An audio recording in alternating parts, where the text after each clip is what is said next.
وزارت خارجه قرقیزستان از حضور افراد شاه اسکندرов در وروخ یکی از نقطه‌های داغ مرزی دو کشور اظهار نگرانی کرده است. در یک نوته بیشکک از دوشنبه طلب کرده است که حضور افراد مسلح فرمانده سابق مخالفان تاجیک را در جماعت وروخ شرح دهند. طبق خبرها گویا افراد شاه اسکندرov و میرزا خوجه احمدov یکی دیگر از فرماندهان سابق مخالفان وادی رشت را در اسفره دیدند.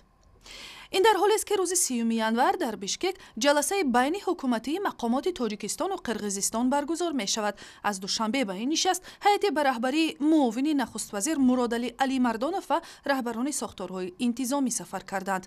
بعد یک تیراندازی در مرز روابط بین دو کشور همسایه دچار بحران شده است.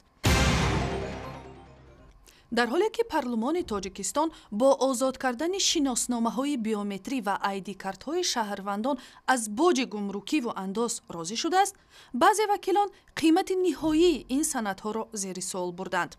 از جمله سوال می شود که چرا در صورت با قیمت 10 یورو تهیه شدن کتابچه یک شناسنامه نوی بیومتری ارزششان بعد تهیه شدنش در ساختارهای دولتی تاجیکستان تا $120 بالا می رود.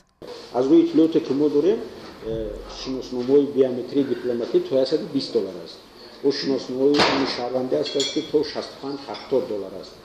در هر صورت از نظر ما نسبت همون بلانکویی که وارد کرده می شوند خدمت رسانی بلند است. طبق سپارش رئیس پارلمان تاجیکستان موضوع قیمت شناسنامه ها تحقیق خواهد شد.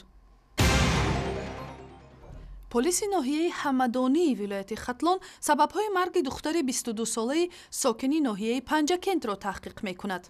همشیره شفقت منظورت نوربویوا به طور اسرارآمیز 2 ماه پیش در زادگاهش ناحیه پنجکند ولایت سوخت ناپدید شد و تنها چند مدت پیش جسد او در قلمرو ولایت ختلان در ساحل‌های دریای پنج پیدا شد.